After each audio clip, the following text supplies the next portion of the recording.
اولئک ہم وقود النار، وقود فیول، جیسے پیٹرول ہوتا ہے نا، گاڑی چلانے کے لیے پیٹرول ہے، آگ جلانے کے لیے لکڑی ہے، اس کو ہم فیول کہتے ہیں۔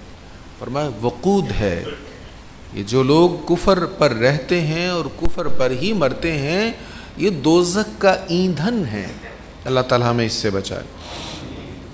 پھر مثال دے کر انہیں کہا گیا، آل فرعون کی مثال اگلی آیت میں بیان دی، کدأب آل فرعون والذین من قبلہم۔ اچھا، مثال دینے کے لیے ہم کہتے ہیں نا مثال کے طور پر، ہم اردو میں کہتے ہیں، پنجابی میں بھی ہم کہتے ہیں مثال، یہ لفظ عربی میں بھی ایسے ہی استعمال ہوتا ہے۔ مثل، مثلہم کمثل الذی استوقد نارا، ہم نے پہلے پارے میں پڑھا ہے۔ تو لفظ مثال کا جیسے اردو پنجابی میں معنی لیتے ہیں، ایسے ہی عربی میں بھی مثال لفظ ہے، لیکن ایک حرف ہے کاف، صرف کاف، جیسے اصل تھا دأب آل فرعون، اس کے شروع میں آ گیا کا دأبی، تو کاف کا معنی بھی مثال والا ہوتا ہے۔ ایک تو مثال لفظ آ گیا عربی میں، اس کا معنی وہی جو ہم مثال والا معنی لیتے ہیں، اور کاف کا معنی بھی مثال والا لیا جاتا ہے۔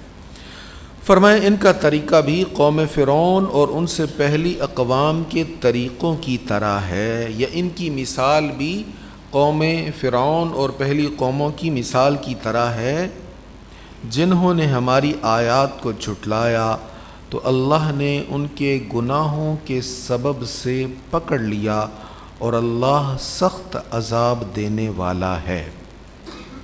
اب یہاں عیسائیوں سے کہا جا رہا ہے کہ تمہارا جو طریقہ ہے نا وہ ایسے ہی ہے جیسے تم سے پہلے یہود کا تھا، آل فرعون کا تھا، یا اس دور کے کفار کا تھا، یا اس سے پہلے والے کافروں کا تھا۔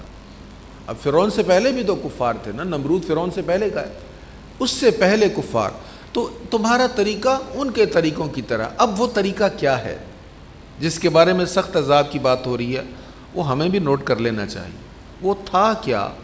عیسائیوں کو کہا گیا کہ تمہارے لیے سخت عذاب ہے کیونکہ تم وہ کام کر رہے ہو جو آل فرعون کر رہے تھے، اور انہوں نے بھی وہ کام کیا تھا جو پہلے انہوں نے کیا تھا۔ وہ تھا کیا کام؟ وہ کام کیا تھا؟ کذبوا بآیاتنا، انہوں نے ہماری آیتوں کو جھٹلایا تھا، آیتوں کا انکار کیا تھا۔ جھٹلانا ایک یہ ہوتا ہے کہ آیت کو سرے سے ماننا ہی نہیں، یہ ہے جھٹلانا، بالکل ہی اس کو ماننا نہیں، انکار کر دینا۔ اور ایک جھٹلانا یہ ہوتا ہے کہ مانتے تو ہیں کہ ٹھیک ہے لیکن عمل نہیں کرنا۔ تو جو پہلی مثال ہے وہ تو انسان کو کافر بنا دیتی ہے۔ اگر ہم سرے سے ہی مانیں گے ہی نہیں کہ یہ غلط ہے تو پھر تو کفر ہو جائے گا، کیونکہ قرآن کا انکار ہو گیا۔ لیکن اگر مان رہے ہیں لیکن بد عملی ہو رہی ہے تو یہ بھی گناہ کبیرہ ہے۔ تو فرمایا پہلی قومیں ہلاک ہوئیں اور تم اس ہلاکت کے راستے پر چل رہے ہو عیسائیوں۔ وہ ہلاکت کا سبب کیا تھا؟ اللہ تعالیٰ کی آیتوں کو جھٹلانا۔ تو اللہ نے فَأَخَذَهُمُ اللَّهُ بِذُنُوبِهِمْ، اللہ نے ان کے گناہوں کے سبب سے اخذا، انہیں پکڑ لیا، گرفت میں لے لیا۔ واللہ شدید العقاب، دیکھیں دنیا میں ہو سکتا ہے کوئی ہمیں اپنی گرفت میں لے اور ہم اپنی پاور سے اس کی گرفت سے، اس کے چنگل سے نکل جائیں، اپنے اثر و رسوخ سے اس کی گرفت سے ہم بچ جائیں۔ دنیا میں تو ہو سکتا ہے لیکن اللہ کے ہاں وہاں تو نہیں ہوگا نا۔ وہ حضرت ابراہیم ادھم کا میں نے وہ واقعہ سنایا تھا نا آپ کو، کسی نے کہا حضرت میں گناہ چھوڑ نہیں سکتا، فرمایا اللہ کی زمین سے کہیں اور چلا جا، اللہ کی زمین سے کسی اور جگہ چلا جانا جہاں اس کا قانون نہ ہو۔ کہا حضرت اللہ کی زمین چھوڑ کر کہاں جاؤں گا؟ فرمایا پھر اگر اس کی زمین بھی نہیں چھوڑنی، اسی کی حدود میں رہ کر اس کی نافرمانی کرنی، اس کے قانون کی خلاف ورزی کرنی، اور وہ تمہیں سزا دے گا، تو سزا سے بچنا چاہتا تو پھر اس سے لڑائی کی تیاری کر لے، جنگ کی تیاری کر لے۔ کہنے لگا توبہ توبہ، میں رب سے لڑائی کیسے کر سکتا ہوں؟ میں تو نہیں اس سے لڑ سکتا، وہ حکم الحاکمین، میں نہایت گھٹیا، کمزور، رذیل ایک معمولی انسان۔ کہا پھر تیری مت ماری گئی ہے؟ نہ تو اس کی حدود سے نکل سکتا ہے، نہ تو اس سے چھپ سکتا ہے، نہ اس سے لڑ سکتا ہے، پھر تیرے پاس اس کے سوا اور کوئی آپشن نہیں ہے کہ تو اس کا فرما بردار ہو جا۔ اور یہ قرآن و حدیث گواہ ہے، تاریخ گواہ ہے کہ جو رب کے فرما بردار ہو گئے وہ 313 بھی تھے تو اللہ نے انہیں غلبہ عطا کر دیا۔ جو رب کے فرما بردار ہو گئے 72 لاشیں کٹ گئے تھے، بظاہر ہار گئے تھے، لیکن تاریخ نے بتا دیا وہ ہارے نہیں، وہ آج بھی زندہ ہیں، وہ جیتے ہوئے ہیں۔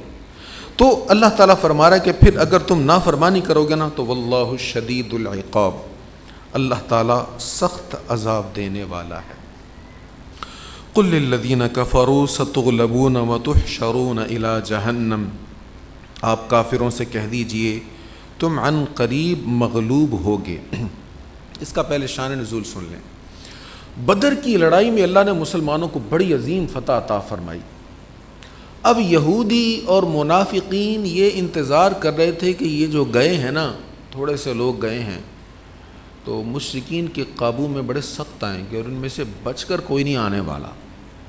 ادھر مشرکین کا بھی کچھ ایسا ہی خیال تھا، وہ تو آپس میں اس طرح مشورے کر رہے تھے کہ اب لڑنے کی ضرورت نہیں ہے، رسیاں اکٹھی کرو، ان سب کو باندھ کر مکہ شریف لے جائیں گے، اس طرح کے پلان کر رہے تھے۔ لیکن اللہ تعالیٰ نے غلبہ عطا فرمایا، اس دن کو یوم الفرقان بنا دیا، اور مسلمان جب جنگ جیت کر واپس آئے تو جو پہلے اولین آ رہے تھے اور اعلان کر رہے تھے کہ ہم جنگ جیت گئے ہیں، تو لوگوں کو شک ہو رہا تھا یار یہ جھوٹ تو نہیں بول رہا، دیکھو اس نے کہیں نشہ تو نہیں کیا، ایسے تو ہو ہی نہیں سکتا، یہ نشے میں ایسی بات تو نہیں کر رہا۔ یہ بھی تحقیق کی کچھ منافقین نے کہ مسلمان تو جنگ جیت نہیں سکتے تھے۔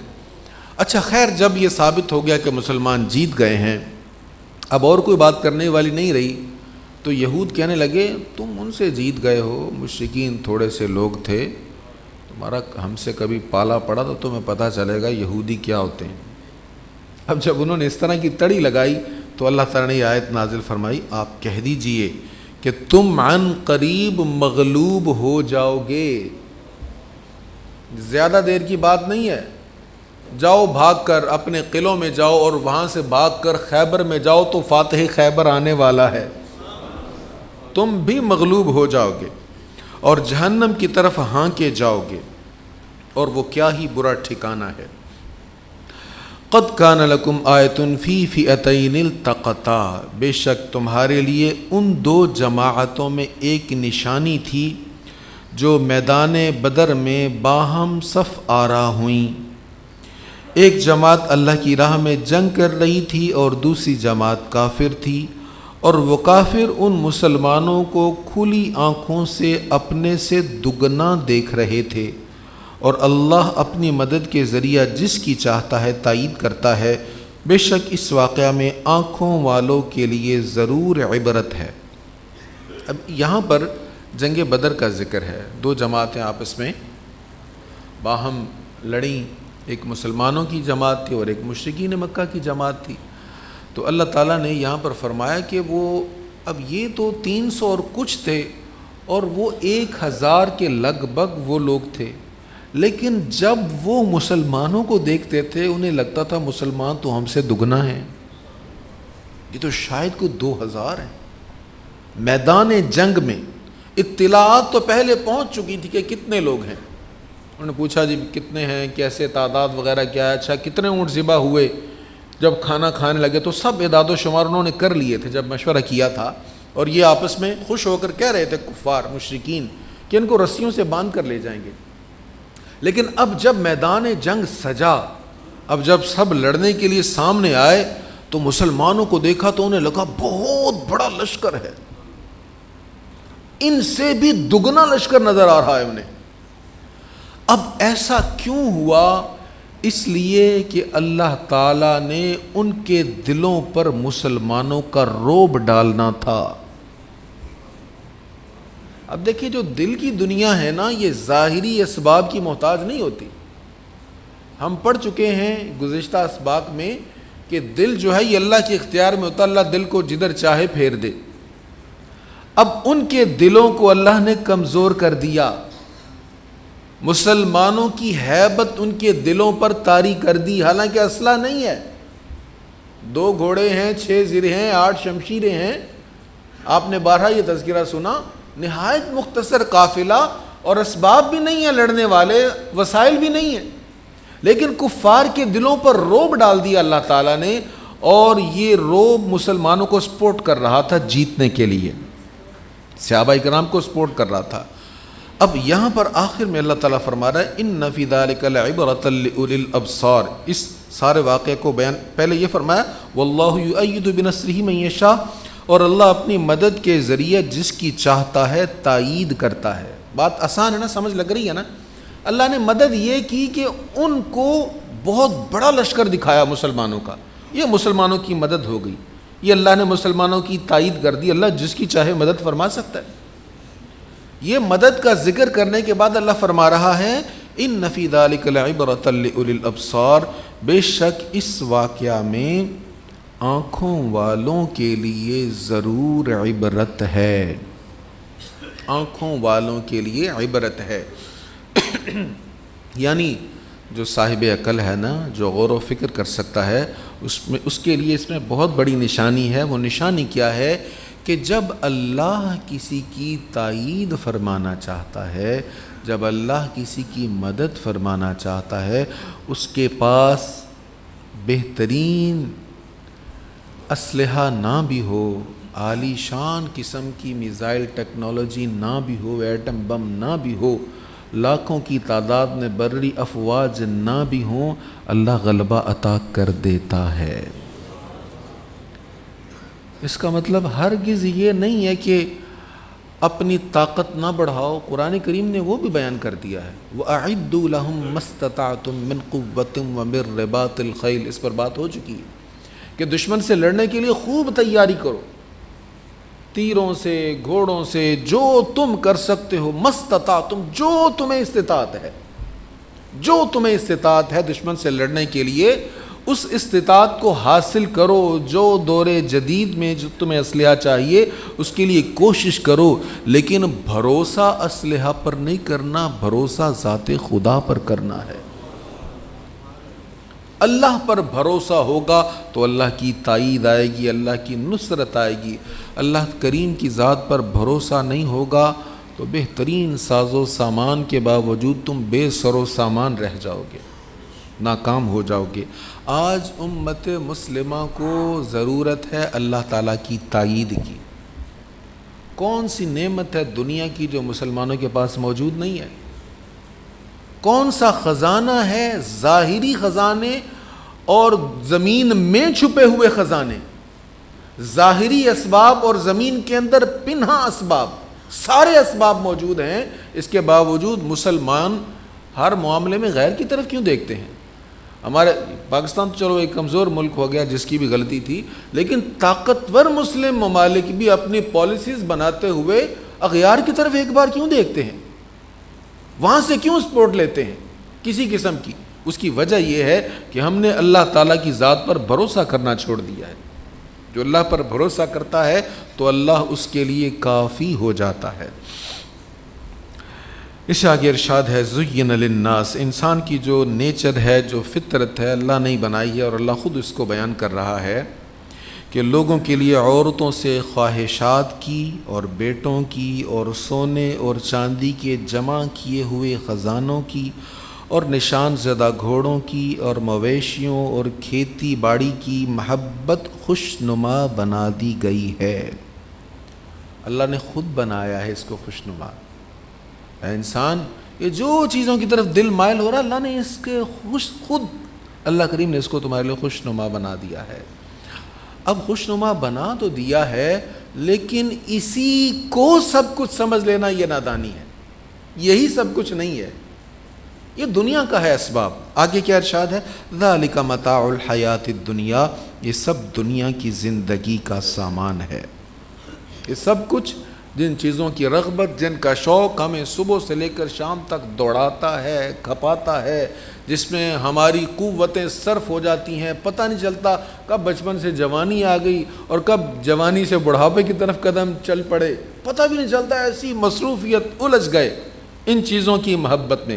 فرمایا واللہ عندہ حسن المآب ذالک متاع الحیات الدنیا، یہ سب دنیا کی زندگی کا سامان ہے، واللہ عندہ حسن المآب، اور اللہ ہی کے پاس اچھا ٹھکانہ ہے۔ آپ کہیے کیا میں تم کو ان سب سے بہتر چیز کی خبر نہ دوں؟ کہ جن خواہشوں کے پیچھے تم بھاگ رہے ہو ان سب سے بہتر کی خبر نہ دوں؟ اللہ سے ڈرنے والوں کے لیے ان کے رب کے پاس ایسے باغات ہیں جن کے نیچے دریا بہتے ہیں، جن میں وہ ہمیشہ رہیں گے، اور پاکیزہ بیویاں ہیں، اور اللہ کی رضا ہے، اور اللہ بندوں کو خوب دیکھنے والا ہے۔ تو دنیا کا جو بھی اسباب ہے، جو بھی نفس کی تسکین کے ذرائع ہیں، یہ جائز حد تک، جہاں تک جس حد تک ہمیں محدود کیا گیا اس حد تک رہ جائے تو اس میں حرج نہیں ہے۔ اس سے بڑھ جائے تو پھر اس نفس کے گھوڑے کو کنٹرول کرنا بہت ضروری ہے۔ یہاں صوفیہ کی بس ایک چھوٹی سی بات عرض کرتا ہوں۔ صوفیہ کہتے ہیں یہ جو نفس کا گھوڑا ہے نا، جتنا زیادہ طاقتور جوانی میں ہوتا ہے بڑھاپے میں نہیں ہوتا، عمر کے ساتھ یہ بھی ڈھل جاتا ہے نا، تو جتنا زیادہ یہ طاقتور ہوگا نا اتنا زیادہ یہ اپنے سوار کو دور تک لے جا سکتا ہے۔ گھوڑا جتنا طاقتور ہوگا سوار اتنا زیادہ سفر جلدی اور بہترین کر سکتا ہے، لیکن شرط ہے سوار کو کنٹرول کرنا آتا ہو۔ کنٹرول میں ہے تو کنٹرول کر سکتے ہیں تو ایک ہاتھ میں دونوں لگامیں 3 انگلیوں کے ساتھ بھی آپ پکڑ سکتے ہیں۔ کنٹرول میں نہیں آ تو دونوں ہاتھوں میں بھی لگامیں پکڑی آنا تو قابو میں نہیں آئے گا۔ کنٹرول ہے تو پاؤں کی تھوڑی سی ہٹ لگائیں گے وہ بھاگتا ہوا جائے گا، اور اگر کنٹرول میں نہیں ہے آپ نے خود کو اس کے سپرد کر دیا ہے تو اگرچہ بہت بھاگنے والا ہے لیکن جہاں چاہے گا ہمیں پٹخ دے گا۔ لہٰذا خود کو اس کے سپرد نہیں کرنا، اس کو اپنے کنٹرول میں کرنا ہے، اور یہ اللہ اور اس کے رسول کی فرما برداری کے بغیر نہیں ہوتا۔ اچھی صحبتیں، اچھی محفلیں اٹینڈ نہ کریں تو نہیں ہوتا۔ جیسے بری صحبت انسان کو سرکش بناتی ہے، ایسے ہی اچھی صحبت انسان کو اطاعت گزار بناتی ہے۔ اللہ ہمیں اس کی توفیق نصیب فرمائے۔ وآخر دعوایا ان الحمد للہ رب العالمین۔